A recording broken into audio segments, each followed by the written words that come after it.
Welcome to Imagine Wealth Without Risk, the podcast that guides you to fulfilling your dreams through guaranteed, secure investing. Here's your host, Ted Thomas. Okay, everyone, this is Ted Thomas, and the name of this podcast is Imagine Wealth Without Risk, and we're glad to have you all here. As you all know, I'm the expert on tax lien certificates and tax defaulted property, but this podcast isn't just about tax lien certificates and tax deeds. It's really about building wealth and building income for the future. And so I'm fortunate today to have a special guest, and her name is Dixie Decker. And Dixie, you and I have some fun today and talk about the unusual business that you have. So before we talk about money, tell people who you are and what you do and about your family and a few things, so that they'll know you're a real person and all that. Sure. I'm fortunate I can watch you on a video, but they're not able to do that. And I think you have the biggest watch in the world. Is that true, or does someone have? Absolutely. You can text and email from it. It's amazing. Oh, I like that. So you fit right in my office here, because in the next room, you haven't met her yet, but Kim has a watch. She doesn't have a glamorous band on hers, but she has a big watch like that. And every 2 seconds, every time we're talking, she's going like this. So I have to stop talking so she can take a phone call. So Dixie, welcome to my call. I'm certainly happy to have you here. Tell us a little bit about you. A little bit about me. Here from Springfield, Missouri, and we have honed in on the niche of student housing. Okay. And that sounds as crazy as it is, and as many people think, oh my God, I would never, ever want to invest in that kind of house or real estate. It's one of the most risk-free rental properties that I believe you could own. There's a lot of reasons for that. We'll talk about it, I'm sure. But just in 2013, I was divorced, bankrupt, single mom. I've got 2 kiddos that are now 16 and 11, and they're putting us through the ringer as teenagers, but they're really great girls. And we're just doing what we're doing. And so we have a little over 300 tenants now that rent from us, and the average room rental rate is a little over $500 a head. And so for a girl that came from nothing, has bounced back. And when we have this next correction in the market or recession, people are going to go back to college. They're going to still be renting my houses. And I'm pretty excited about that method. Oh, so it sounds like you built a lot of security into your life. But tell us about you. You must have a family, mom and dad, and they live close by. Are they working people or farmers, or what do they do? Yeah, so we're from the Ozarks, and the Ozarks. I know that. We're really not country, but we're a little country. Mom and dad are both retired. I couldn't do any of what I do without my mother. She really is the backbone by being there for the kiddos and picking them up from school and allowing me to now travel and teach and speak. And they still have a great person helping take care of them. And then I have 2 awesome twin sisters that are 1 year younger than me. You can imagine life with 3 girls, and there was no competition in that household at all. Oh, I'll bet there's no competition. Oh, and your dad survived it, is that right? Or I hope he did. He survived so far. 3 girls? He survived 3 girls? 3 oh, girls. My. Then he's being elected for sainthood, right? And we all played sports, and we all did very well in school. Both of my sisters are now nurse practitioners, and oh, how nice. They have the gift of caring for people. And we all live within about 2 miles of each other. Even though we were all going to leave home and never come back, we all stayed together. Nice. So we go to the lake a lot with the kids and the sisters and my parents. And so we spend a lot of time together. Oh, that's nice. Okay, so this is a more than typical Midwest family then, because this is really the heart of America where you live. And you talked about the Ozarks. So I know, but I want you to tell people just briefly about the Ozarks and the lake and whatever. You just referred to it as normal, but that's an especially beautiful part of the world. I know that because I was there years ago. But tell people just briefly about that. I know we're supposed to do business, but people like to know. It's a gorgeous place. It's gorgeous, but everyone that's here never wants to stay here because it feels small town. But we have 4 seasons every year. The lake is about 30 minutes from us, and people that come here from all over the country to Branson, Missouri, they say that it's one of the cleanest, most beautiful lakes they've ever seen. Oh, absolutely. There's some great places down there. The Chateau, which we take the kids over there by boat to have ice cream in their pajamas. Oh, There's wow. Top of the Rock, and that's a beautiful resort for people to visit. Whether it's in the summer, spring, or fall, it's gorgeous. It's a really neat place to live. Springfield, people call it a college town. Oh, yeah. In truth, I never finished college. So for me, it was never a college town until I started doing student housing. Oh, my God. All right, I'm going to get down to business. But before I do that, tell people how big the Lake of the Ozarks is. Oh my gosh, I don't know how big that lake is. I'm by Table Rock Lake, and it's a little calmer area, not as much partying, so a little bit more family based. Yeah. But I don't know how big it is. You could have 1,000 boats on that lake easily, couldn't you? Oh, And I'm not even sure. know they were there. Yeah. I'm sure. It's pretty large. Yeah. I know it's hundreds of miles or thousands of miles of shoreline. I know that. That's a wonderful place. All right, let's get down to business because we're supposed to be talking about business because this podcast is all about wealth building. And you certainly have not only created some wealth, but you've been able to do it without having to put out thousands and thousands of dollars. You've recreated. You basically recreated something that everybody hates. Isn't that true? Don't be until you teach them what you teach. I mean, everybody says tenants. Oh my God, I don't want tenants. But you've redefined. You rewrote the book, didn't you? Yeah, I think so, especially with the college students and any landlord that has tenants. I think there's a lot of golden nuggets they leave my events with and my teachings, and they're like, why wasn't I doing that before? And really, I think landlords become victims of their tenants. Yes. Instead of setting the expectations and making the rules, they let the tenants make the rules. And that's not how we do business. Yeah. Okay. Well, you certainly do business. So before we get to that business, describe to someone what student housing would be. Could we refine that down to start? Would you start with one house and do it that way? Would that be the way to explain it? Or how do you do that? For me, the word student housing is what we use in this world when we're talking to people that are in real estate. But truthfully, student housing for me is just single family rentals. And I only have one lease on each house, but it's a group of friends that like each other most of the time. And instead of them signing a lease for just their room rate, I make them sign one lease for the whole house's rent. That way they're all jointly responsible for making sure I'm paid. I don't care if Joe drops out of school and leaves the house. The other tenants are responsible for finding someone to replace him and making sure I get paid all of my rent. Wow. So in other bigger college towns, the word student housing usually means to people these big apartment buildings, almost like dorms. And for me, that's not what it is. For me, it's a single family house, it's a duplex, it's a triplex. I do now have my first apartment building, but it doesn't have to be those big buildings. So for me, as a working girl who was bankrupt and divorced, one little house with students in it was spinning off $600 to $800 net cash flow. And that was pretty life-changing for me in that situation. So I only needed 3 or 4 of those to quit my day job. Oh, listen, that's a terrific thing. That's terrific. Now, you did mention to me before we came on the podcast that you have devised and thought out this collection of rent process.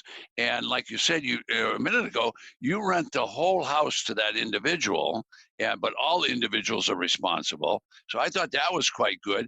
But didn't you do something else about the parents also? Yeah, so I make the parents co-sign on that lease as well. So that a regular landlord in Missouri, in the Ozarks, let's say, the big fear for me was it's December, it's Christmas time, it's snowing, or it's an ice storm. One of my tenants in a regular single family rental loses their job or gets laid off.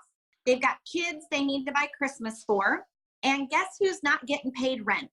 Wow. Me, the landlord, right? And I thought to myself, oh my gosh, I could never kick somebody out in the ice storm at Christmas time with kids. No way. And I don't want to be that kind of landlord. Right. And so with student housing, I have one lease, but I may have 3 or 4 students on that lease and 3 or 4 sets of parents on that lease. I'm paid. Somebody's paying me no matter what, because Okay. these parents are usually, they've been planning for their kids' college for years. And so they're good income earners. They're wanting their credit to stay good. So they're not going to not pay me. So that works. That really works. Absolutely. And I do a Wow. 12-month lease, so I'm never vacant. I have no evictions in student housing. And I don't know what other kind of landlord you'd want to be. Wow, that's terrific. All right, so you rent this for the full year, no student coming in and then leaving in June and leaving you without rent all the way until next September, October. So they have to pay all year, whether they stay there or not. So when they go home, so they still have to pay the rent. Wow. Right. And if they don't pay, their parents pay. Wow. Boy, that solved a lot of economic problems, didn't it? There you Okay. go. All right. So now you buy this house and it's going to cash flow. Did you say $600 or $800 a month? Sure. That's my goal as a minimum, that I want to cash flow on a student housing property. Wow. And what most landlords around here on a single family rental, I've heard it in tons of across the country, not just here, really across the country. I hear landlords say $100, $200 net cash flow. That's what they're going for. And I'm thinking, holy crap, if you have to fix one thing, you don't cash flow for the whole year. What are you Exactly. doing this for? Yeah, one refrigerator changed all that. You're done. Oh my goodness! Wow, I never could understand the rental business unless it was a big apartment property. Really, actually, I teach people buy and quickly sell. Whatever it is, sell it to a fixer-upper person, sell it to a person like yourself, whatever. Don't try to be in that rental business because it's a big job. Okay, now how much administration? It sounds like you've got it nailed down, but you certainly must have to do some administration. Can we talk a little bit about that? Yes, now it's changed over time, of course, but when I first started, I did everything. And then I hired my first assistant to start managing those tenants. Oh, And now the business model globally is we have a construction business. So I have one guy that runs that business. I have the speaking, teaching, training business. And so right. my personal assistant helps with that business. And then in the rental business, I have one girl who does all of that. And my personal assistant will help her in the busy season. Yeah. And that's it. Well, okay. So you're really not a tycoon, but you are a tycoon. So Doesn't you get, take a lot. is that 3 assistants you have? 3. They come in part-time or full-time, or how does that work out? Some of them are full-time. And then Oh, the yeah. third gal, during the fall, when her kids go back to school, she works 9:30 to 3:30, Monday through Friday. And then in the summer, when they're out of school, she works 9 to 5. I see. Okay. So she's All right. part-time, but then full-time. Okay. All right. So now we have a house that's generating for you $800 a month, you said, right? Yep. Net Okay. cash flow. So at the end of the year, that's about $10,000 just for one house, right? Okay. Okay. So round numbers. All right. So if you did 5 of those, you got $50,000 a year in income. Right. Oh, not bad. Not bad at all. I think a lot of females would be pretty happy with that. I think a lot of males would be happy with that, but Yeah, females too. Exactly. I know there's just an awful lot of women, which it's a sign of our times, that are bringing up 2 kids, but they're doing it alone. I talk about that a lot because some people just don't take care of the responsibilities of their own children. So It's true. And that's been one of my missions this year, is to I don't want to exclude men by any means, but I've honed in on this like women supporting women concept, because Good. often it's so contagious to beat down another woman because you want to feel better about your own situation. Right. But it's been really awesome to watch so many women that I've started a little group that we meet once a month, and they have just started to flourish and Nice. step out of their comfort zone when no one else is there to say, go for it. Yeah. And anybody that's listening, I think I probably said this to you before we got on this podcast. In 2013, I wasn't just in the hole, I was below the dirt. Oh. And so there is hope out there for you. My life, I call it my previous life, I was with my ex-husband for 15 years total. There ended up being, he had a drug problem, an alcohol problem. He mentally, physically, emotionally abused me. And I said no more. There was other women in the marriage I didn't know about. And so I know somebody that's listening, or when I'm traveling and teaching, there's somebody in that room every single time that just needs hope, and that there is more out there for you if you go for it. And when you're below the dirt, you don't have anything to lose. So go for it. I like your attitude. That's a nice message for people, really a good message. All right, two things. I want you to do it slowly because people are driving the car now, and they might come back. Hopefully they'll come back and listen, but I want them to have your contact information. Do you mind giving me that contact information? And then we'll talk just a little bit. I know you teach this, so let's do those two things, and then we'll come back to talking about the nitty-gritties of the business. Would that be all right? Yes, okay, so absolutely. give your contact information first. Yes, so they can go online to dixiedecker.com, and that's D as in Delta, I-X-I-E, D as in Delta, E-C-K-E-R.com. And, or they can call the office and talk to Whitney, my assistant. That's 417-651-5100. And of course, I'm on Facebook, YouTube, and Instagram. So search me out there, Queen of Student Housing. Queen of Student Housing. There you go. Is that your moniker? Name, right? Oh my goodness. Okay, good. Did you trademark that? I hope you trademarked. Yes. Okay, And the reason of that is Mr. Ron LeGrand decided that I was now the Queen of Student Housing when he figured out what I was doing down here in Springfield, Missouri. That's and great. It stuck. Okay. I love that. Okay. All right. So now let's talk about the nitty-gritties of this business. Where do you find the property? Obviously, all have to be around the schools. Yes. When I first started, I had done that training with my mentor, and prior to 2013, I only knew what traditional real estate was. So when I went to this training on how to buy houses with no money, no credit, like that late night infomercial that sounds super cheesy, I went to that and I learned so much about buying houses. And so I didn't know what a lease option was. I didn't know what wholesaling was. I didn't know what owner financing was, and private lending.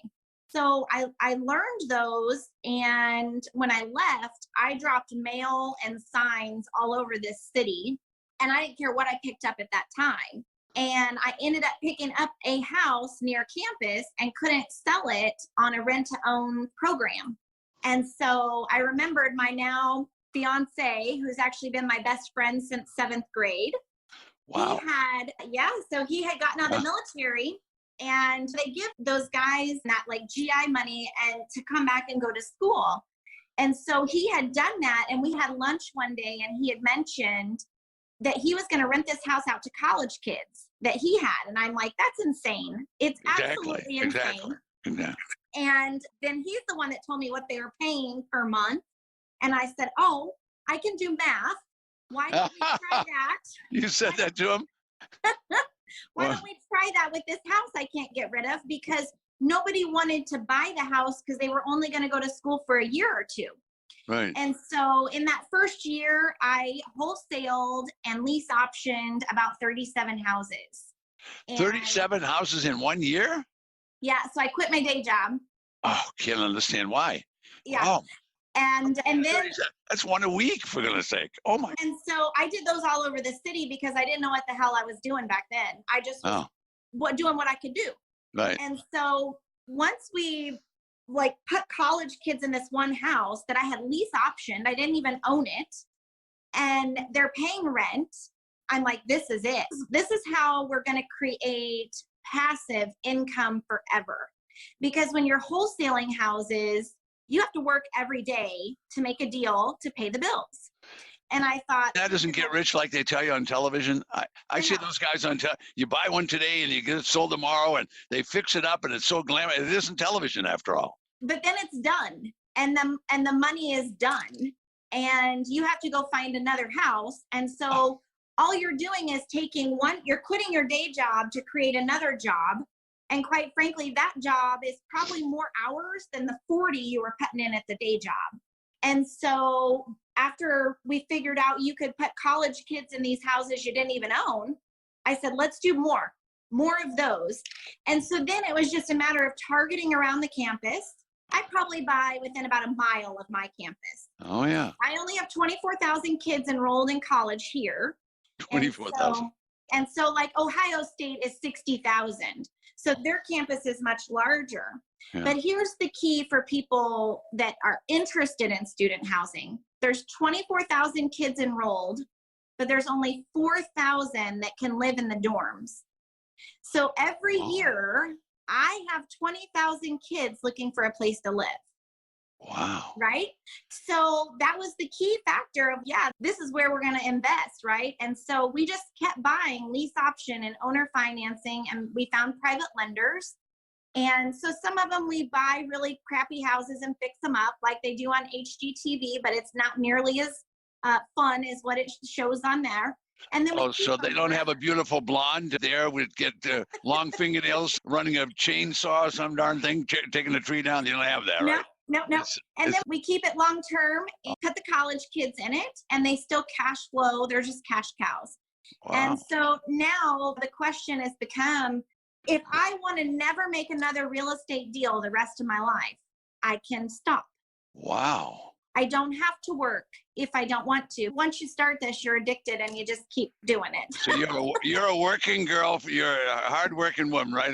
You keep doing it. So good for you. Just keep doing it. Yeah. What's wrong with that? You can get your kids a nice start in life. They're young now, and they'll go to any college they want to go, won't they? Yeah. Or anyone that you want them to go to anyway. Absolutely. Yeah. And the cool thing is we can travel now. Yeah. If we take off a couple weeks and go to the Florida house, we can do that. If we need to be there for family, we've had some family members get sick, and there's a lot that comes with that. So you think you do this business for the shiny objects and for the fun. Yeah. And what I've realized is we've created security for our family so that when the bad things happen, we still have money coming in.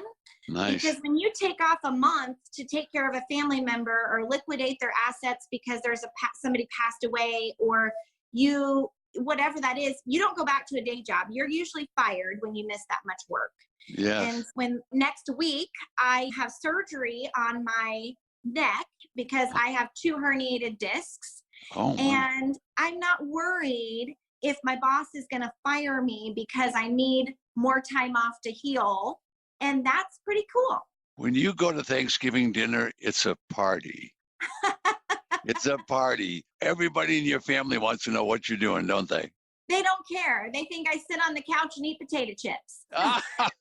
They don't care. You just show up in the biggest truck or the biggest car, and they know this girl's got some money. Is that how it is? Okay, that's nice. They can't figure it out. They can't figure it out. Okay, and they got to be pretty proud of you. Yeah, I think they're pretty proud. And when we started this conversation about my family, I was raised very traditional. You get married, you stay married, thick or thin, doesn't matter. You go to college, you get your degree, you get the corporate job, you have the retirement. And I failed every single one of those. So I say I'm the black sheep of the family, but the truth is it has made me who I am today. Yeah. And my parents were very much against me getting divorced until they realized what I was going through. Yes. And so as of today, they say that was the best thing you ever did was starting your life over. Oh, that makes you feel good. Oh, yeah. Finally, redemption, right? Yeah, after going through all that. Oh, my goodness. Yeah. All right, let's go back to the positive. So you did mention you just slid right by it. You didn't buy all these houses. Yeah. Those houses, you did this and you didn't even buy them. Is that right? Now, what did you do there? So there's 2 things. One, you can just lease option it from somebody, which for the listeners that maybe haven't been through some training, you're basically just renting a house and you have the option to buy it sometime down the road. Okay. And what I tell my sellers that I'm talking to is that I'm putting highly qualified tenants in these houses and I don't have any more for them. So I would love to make a payment to you and put highly qualified tenants into the house. And they are highly qualified tenants. They've got their parents on board. So you don't have to explain that part. You're just letting them know you have highly qualified tenants. And then if you don't want the option to buy it, you just rent the darn house. You don't ever have to buy it. So you can do it that way. Yeah. So you could actually get into business and not have a lot of money. I had below $0. That's amazing. That's whatever that number is. I don't know what it is. That's amazing. Yeah. Okay. So the average house is netting you $800 a month. Boy, that's really an asset. What else would you like my listeners to know? You're certainly building wealth. Did you say you have 30 of these now or 20? I can't remember the number. Oh my gosh, I have a little over 300 tenants. So I Oh. don't count properties. I count heads. Oh, so you count rental payments. So each tenant is $500. Is that what it Right. was? Yep, on Oh my average. goodness. So you not the cash flow for the month, and let's say I Right. got 2 girls to take care of here, and the rest is for you. Right. Okay. Right. Wow. And you can do Yes. this with somebody else's house as well as you do it with your own. Okay. So that's why you had the construction guys to buy your own once in a while and building more wealth that way. Yes. Wow. So, Okay. any deal that I structure, I think this is important. If I can get owner financing or lease options in place, my goal is to also get their equity pay down from whatever their loan is. So Oh, over the course of time, you have your positive cash flow coming in, but then you have these highly qualified tenants and their parents paying down your mortgages, whether it's to a banker, a private lender, a seller. In the oh, end, in 15, 20 years, how much net worth have you built for yourself? huge. And so that's the risk control for me is the parents, the students that are never going to quit going to college. And then we're creating net worth and we're creating positive cash flow, whether we're on the beach, we're in the office, or we're in the hospital, we've got money coming in. Nice, really nice. Wow. That's got to give you a nice feeling inside. You got to Right. be feeling really secure about yourself and where you're going in the future. Really, this is a great story. I'm so glad we connected and you were able to share this with us. This is really something. Thank you. All right, so give me a little insider information because you are one, and I'm not singling out you especially by yourself. Other women have struggled through some other things, and we mentioned it a little earlier that yes, there's hope, but what should a woman expect? Now, I'm not looking for a lot of negatives or anything, but what I am looking for is a woman going into business. You were a homemaker before you did this, right? I had a day job making $30,000 a year. Okay, Before all that, right. while I was married, I got my realtor's license and I listed yeah. a couple of my ex-husband's houses that he framed and built. Oh. But I never really never moved anything forward. I was really good at running other people's businesses and Yeah. growing wealth for them because I knew how to work really hard. Yeah. I knew how to work really hard. That was part of that. You had that traditional raising. Midwest attitude that you work hard, you get rewarded. Right. Sometimes you really don't get rewarded, but it sounded good, right? Yeah, Right. yeah. Yes. All right. So, what was the for the males that are listening? They listen, but they don't believe. But the women are going to believe. So, tell me what the difference in you. How did you change? Now, you didn't have to become a guy with a gun belt on and shooting guns. You had to think things out. So, what did you think differently after you did one, and then you did two, and pretty quick you knew you could build an empire? Yes. So I think the two things that you have to have, no matter what business you're building, growing, working toward, or even in corporate America, is one, and especially being a single mom doing this, you have the home life you're juggling, you have the entrepreneur life you're juggling. For me, it was two things. I'm very organized and I have systems for everything. Oh. Systems. And so for the guys listening, if you have training that you've gotten from somebody, a mentor, I highly believe in mentors. Yes. Don't reinvent the wheel. Do exactly what they tell you to do, and you're going to get similar results to what they got. And so often people learn your tax strategies, tax deeds, right? And then they go and they're like, I bet I can do it better. I'm going to reinvent this and I'm going to do it this way. And then guess what? In 5 years, they've made no dollars and it's all your fault because they didn't follow your system, right? Yeah, exactly. And so for me, it's systems, it's a mentor. Good. And then the bottom line is, do you have the grit to go for it? Now, what does that mean? You have the grit. What does that mean? The grit. To me, it is the never give up. It's the crawl, walk, scrape, climb, whatever you have to do to keep moving every day. I'm giving you a new middle name. You want a new middle name for you? Okay.